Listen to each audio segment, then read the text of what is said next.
The Poseidon problem and Athena's awkward gift. The rocky slopes of the Acropolis had seen many arguments in their time.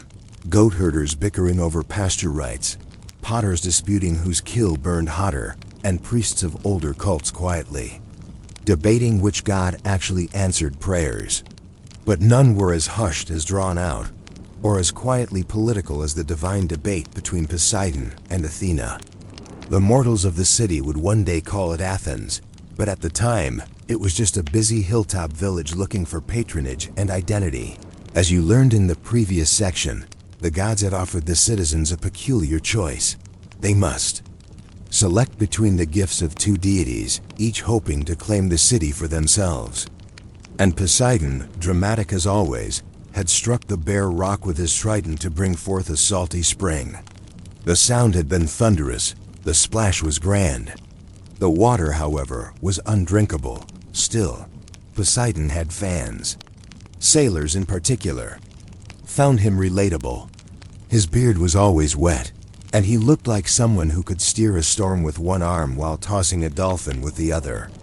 And there was something comforting in the god's abrasiveness. At least you knew when he was angry. Athena, on the other hand, brought no drama. She did not stomp or roar. She simply planted something.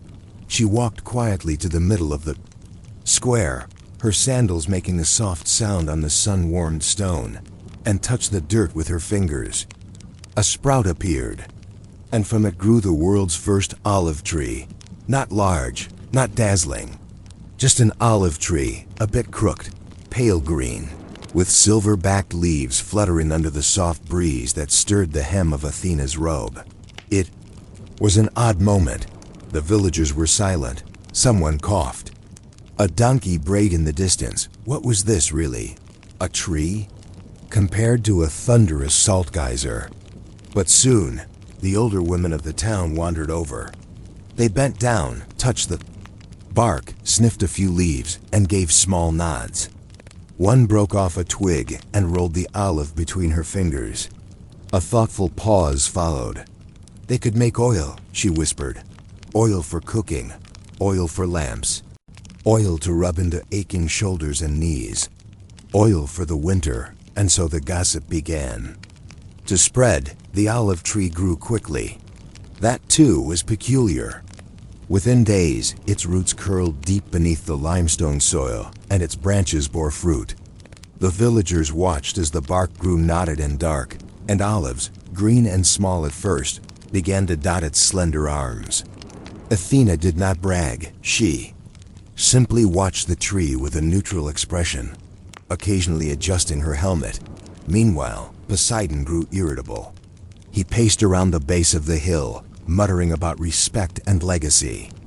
At one point, he tried to summon a seahorse in protest, but all that appeared was a particularly sleepy goat who refused to move from under the olive tree's shade.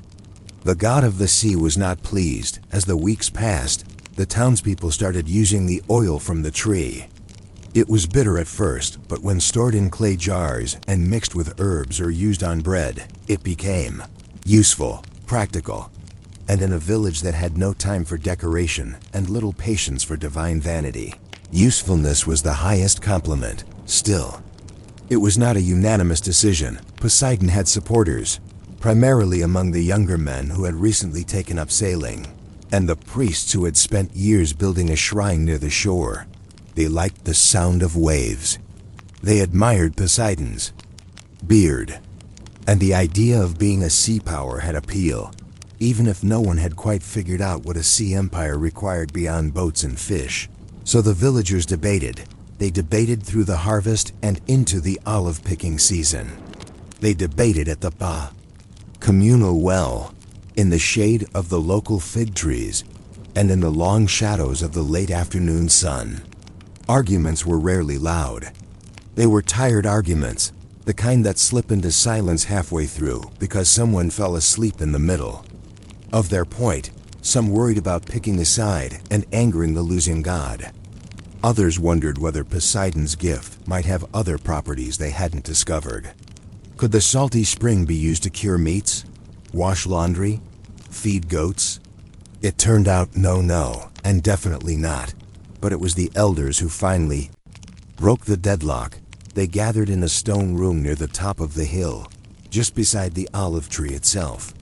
Their meeting took hours. The old ones spoke in that slow, careful cadence that suggests more naps than decisions. But finally, a conclusion was reached. They would choose Athena. They cited the olive's practicality, the calm that came with her presence, and the promise of wisdom, something the town desperately needed, especially after 3 festivals in. A row had ended with someone setting their tunic on fire. Poseidon was not told directly. He found out when he noticed a new statue being carved. Just beside the tree, a figure with a long robe, helmet tilted, eyes cast slightly downward in a peaceful gaze. It did not have a trident. The god of the sea responded in the most Poseidon way imaginable, by flooding a nearby cave system and causing a minor landslide. No one was injured, but the message was clear, and yet Athena did not gloat. She simply returned to her tree, ran her fingers along the bark, and whispered something inaudible. The villagers watched from a distance, unsure if she was praying or planning. Either way, they didn't interrupt. The goddess of wisdom was thinking, and when she thought, it was best not to interfere. The olive tree remained. Some say the very same tree stood on the Acropolis for centuries. Others say it died and was replanted. Either way, it became a symbol, not of power, but of restraint. Of the kind of divine favor that came with quiet gifts and long-term thinking. The salt spring? It dried up by the next summer, but Poseidon never entirely left. On stormy nights, the villagers claimed they could hear his footsteps echoing in the hills, his voice muffled by the wind. Occasionally, a goat would disappear. But mostly, he sulked in silence, while Athena's tree dropped olives, like gentle punctuation in the dust. From olive oil to empire, the sleepy legacy of a tree. If you walk the sun-beaten hills above modern Athens today, you'll see something odd. The shape of a tree, gnarled and low, resting in a quiet courtyard behind ancient marble. It looks like it's been there forever. Not majestic, not fragrant, not especially photogenic. Just a tree.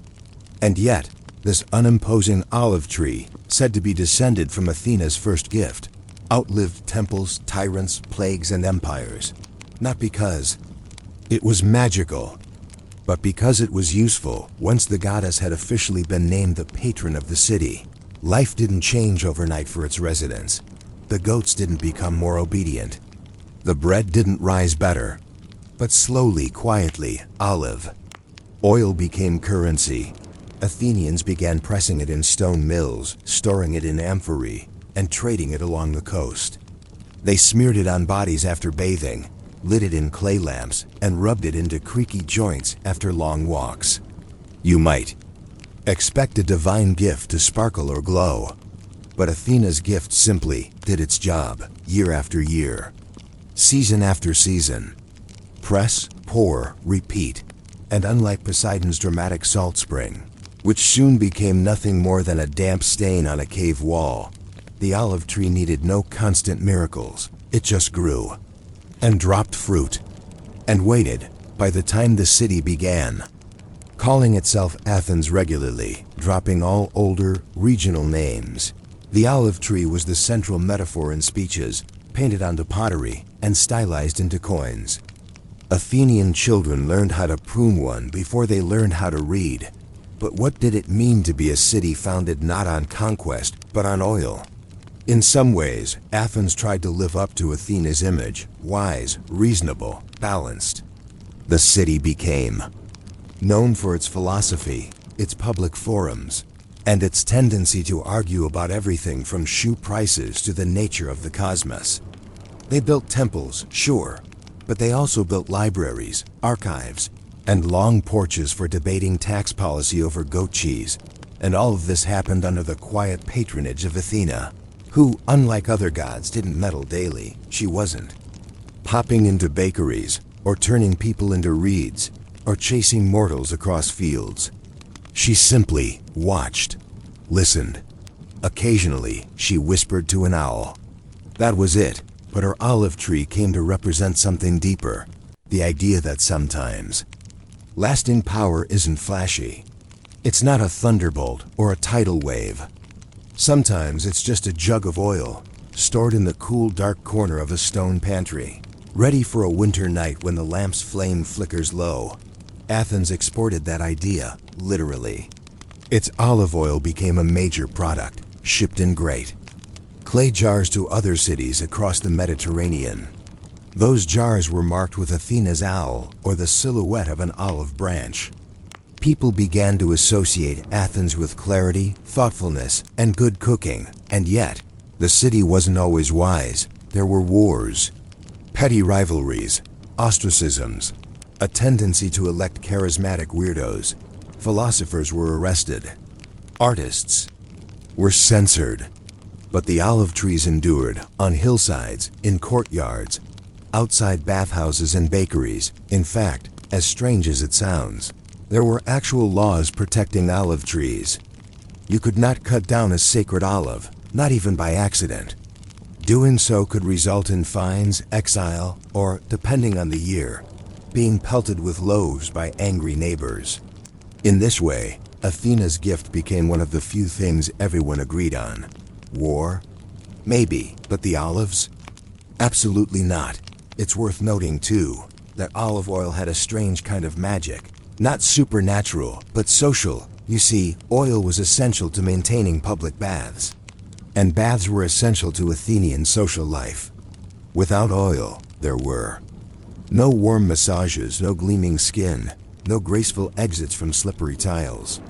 A shortage of olive oil could halt entire schedules. Marriages delayed, speeches rescheduled, friendships put on pause. In this way, the city learned an odd lesson. Keep the lamps lit and the people bathed, and democracy might just limp along another year. There's something almost boringly elegant about that. And yet, through all of this, Poseidon remained. The sea god never abandoned Attica completely. Sailors still prayed to him. Fishermen still poured wine into the foam before setting nets. And in private, many Athenians kept a small shell on their windowsill, just in case. But the city never forgot the choice it made. Athens could have been a coastal fortress, full of ships, storms, and statues of tritons.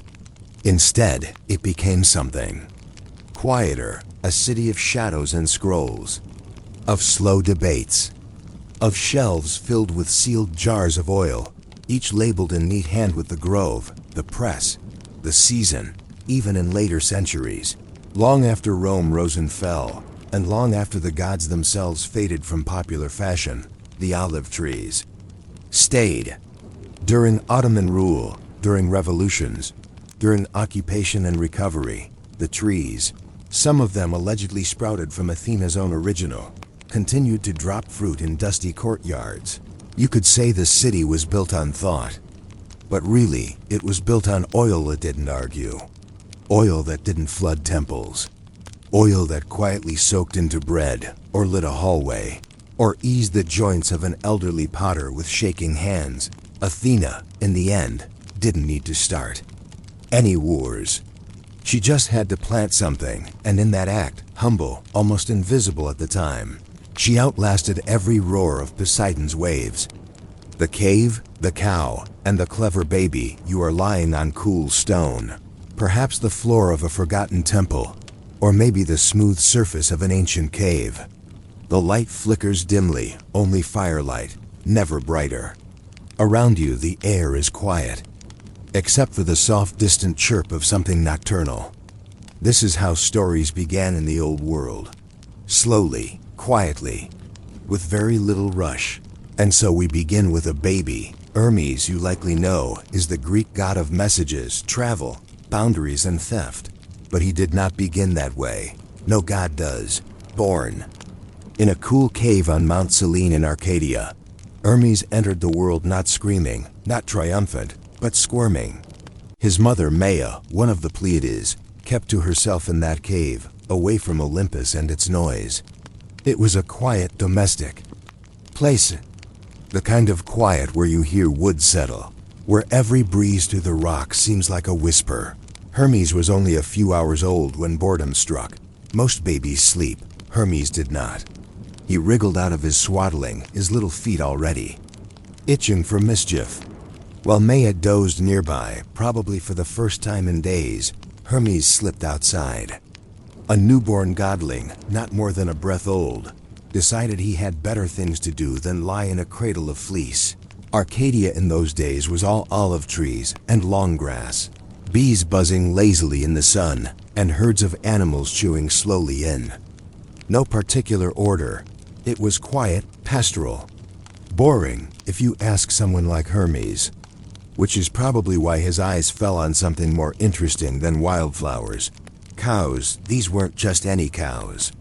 These were the sacred cattle of Apollo, lord of light, order, and very expensive musical tastes. The cows lived down the hill, past a stream where tortoises sunned themselves, past fig trees heavy with late fruit. Hermes, who could not yet walk upright, somehow toddled his way to them. He had no plan, only the instinct of chaos something that made him prod and poke and pull. And so, on that same day he was born, Hermes invented theft, but not in the loud, dramatic way one might expect. No torches, no rushing winds, no wild laughter. Instead, it was the quiet, boring details that mattered. The godling noticed the cows left tracks when they walked, so he made them walk backward. He tied bundles of twigs to their tails and brushed away their hoof prints. He led them to a secret cave, carefully, precisely, with the same sort of methodical boredom one uses when arranging pebbles into neat rows. And when he was done, Hermes looked at the cows and thought, well, now what? He wasn't hungry. He wasn't cruel. He didn't even like cows, really, but he was curious. In that stolen stillness, in that tucked-away cave where the cattle lowed softly, Hermes spotted a tortoise. It had wandered into the shadows, perhaps also curious. Perhaps Hermes recognized a kindred spirit in the creature, slow, silent, and unnoticed. He watched it for a while. And then, with the same logic a child uses to take apart a clock, just to see what's inside, he picked it up. The ancient texts. In their dry, grand style, say he hollowed it out and stretched strings across its shell. But let's imagine this slowly. Imagine the way a god baby, half swaddled and smeared with olive leaves, would turn over the tortoise in his small hands. The shell was warm from the sun. The creature blinked slowly. Hermes tilted his head, curious.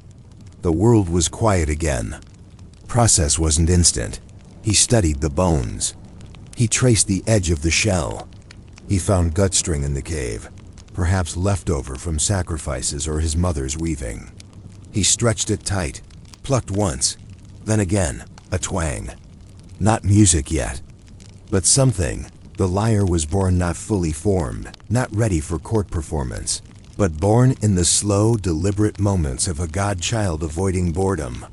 The sound echoed in the cave, bounced off limestone, startled a bird. Hermes blinked. He plucked again. The tones were uneven, warm, strange, and the cave, which had always been silent, was suddenly filled with a thing it had never known before: music. Not the music of Apollo with its golden harmonies and structured modes. This was meandering, like smoke from a slow fire, curious, soft. The kind of music you might hear if you left your window open at night and let in the breeze. But he did not stop there. He hummed to himself. He tested rhythms. He tilted his head, the way someone might when listening for a far-off storm. The lyre became a game, then a companion, then something more. He made it not to impress, but to pass time. Not to stir the heavens, but to settle his mind, and in doing so, he accidentally gave humans and gods one of their oldest instruments. But the story, of course, does not end there. Apollo would notice. He would notice the missing cows, the curious hoof prints, the cave echoes, the music, however faint, that floated up from the hills. But for now, in this moment, Hermes sits in the cave surrounded by the lowing of sacred cattle, plucking at strings made from the gut of goats and the shell of a tortoise. His eyes are half-lidded, not with sleep, but with satisfaction. He had been bored. And now he wasn't. What would Apollo do, you wonder, when he learned his cattle were gone? What happens when the god of light meets the baby of tricks and music? A god of light, a baby of shadows. The morning after Hermes' mysterious cattle heist unfolded much like any other day on Olympus. Slowly, with the gods only half awake, lounging among clouds, sipping something ambrosial. The wind was soft. The clouds were gold-edged. And somewhere down in the fields of Pieria, Apollo's sacred cattle were not where they were supposed to be. You have to understand, Apollo did not like things out of place. He was a god of order, of poetry recited in precise meter, of music tuned to the perfection of the heavens. Even his quiver was arranged by arrowhead weight. So when he descended to check on his cattle, probably humming a hymn or composing an ode, he did not appreciate what he found. Hoofprints going in the wrong direction, the faintest signs of clever mischief, and precisely 0 cows. And so, the search began now. Apollo was not a detective. He was divine, radiant, all-seeing. But he wasn't trained in noticing breadcrumbs or backtracked hoofprints. Still, even gods get annoyed. He followed the faint scent of bovine dung. He spotted one broken twig, a single thread of golden fur, a faint echo from a cave in the Arcadian hills. He arrived not with thunder, but with narrowed eyes. Inside the cave, Hermes was right where he'd left himself, sitting among the sacred cattle, nursing a clay cup of something lukewarm and casually plucking at the lyre. The music wasn't sophisticated. It didn't follow any of Apollo's sacred scales, but it was charming in the way a child's drawing is charming, unexpectedly full of soul. Maia, Hermes' mother, was awake by then and not particularly pleased to find her son the subject of divine interrogation. She tucked her shawl tighter and attempted to deflect blame in that very ancient, very maternal way. He's just a baby. Apollo did not appreciate that answer, but Hermes... Well, Hermes smiled. A little crooked, cheeky smile. And then he began to talk, and here we meet the second miracle of the day. Hermes' words. Though less than a day old, Hermes spoke in fully formed sentences, sometimes even in rhymes. He told Apollo he hadn't seen any cows. He told him he'd been asleep. He told him that perhaps some other god had borrowed them. Perhaps cows had simply wandered. He was only a baby. After all, Apollo was not fooled. But even he was caught off guard by the charm in it. And then Hermes did something entirely unexpected. He picked up the lyre and played, not loudly, not expertly, but with sincerity. The notes bounced gently off the cave's stone walls. The cattle, strangely soothed, laid down on the floor. Maia blinked, surprised. Even Apollo stopped mid-accusation. The sound was new. It wasn't harp-like. It wasn't flute-like. It was twangy, warm, intimate, like a whisper told to an old friend in the glow of firelight. And Apollo, who loved music above nearly everything, tilted his head. Now one might imagine that a god of his rank would have seized the lyre, demanded its invention be attributed to him, erased Hermes' part in it entirely. But there was something disarming about the whole scene. The patched cloak, the sheepish baby, the firelit music made from turtle shell and gutstring. Apollo paused, listened, and then slowly made a proposition. If Hermes returned the cattle, he would forget the theft. In exchange, Apollo wanted the instrument, the lyre, all rights, all ownership, all performance credit. Hermes would become the inventor. Yes, but Apollo would become the master, Hermes agreed. With the same casual shrug one gives when trading a toy for a shiny pebble. He handed over the lyre and pointed to the hidden cave where the cows were resting, not even remotely ashamed. In fact, if anything, he looked satisfied. This exchange, odd, quiet, borderline ridiculous, is one of the first barters recorded between gods. It wasn't a war. It wasn't a decree. It was a trade made in the spirit of boredom and curiosity. Apollo left with his cows and his new musical prize. Hermes remained in the cave, probably already thinking of what to invent next. And so the lyre, an instrument born of mischief and turtle shells, became sacred to Apollo, the god of structured music. Every pluck of its strings in later poetry and temple rituals traces back to this very moment. A newborn god, a sleepy cave, a stolen cow, and a lullaby. But the moment raised a quiet question, even among the gods. Was Hermes truly satisfied giving it away? He had invented something beautiful, something soft and strange and haunting, and now it belonged to someone else. He had been bored, yes, but would boredom strike again? The first trade deal in heaven, now that the sacred cattle were back in Apollo's care, and the lyre had changed divine hands, you might expect the matter to be over. But that was never really how things worked on Olympus. The gods, you see, were eternal, but their patience wasn't. Apollo may have taken the lyre with pride, but he never quite forgot the indignity of being outwitted by a newborn. Nor did Zeus, who watched the whole episode with a kind of smirking curiosity. And Hermes, well, Hermes was already thinking of his next move. You might think of this moment as Hermes' real birth, not the one involving Maia's cave and an unremarkable amount of celestial midwifery, but the moment he began to shape his divine role. Not as a warrior, not as a king, but as the god of exchange, of cleverness, of boundary crossing and borderline behavior. He was never destined to be the loudest god or the brightest. He would always be the one people looked at twice suspiciously, and then smiled. In the weeks that followed, Hermes became a problem too useful to punish. The gods began to notice how handy it was to have a messenger who could travel between realms, or slip through locked gates, or invent something out of nothing when no solution could be found. He created the pipes of Pan's stolen reeds, of course. He tied sandals with wings to outrun boredom. He became the god of roads, of travelers, of shepherds who needed better methods than just shouting across valleys. But always there was music in the air when he passed. Not the formal kind. Not temple chants or odes to the sun. It was quieter, less polished. More like a hum behind your thoughts. Like the memory of laughter. Like something invented by accident in a cave when you were only a day old. Apollo, meanwhile, polished the lyre's reputation.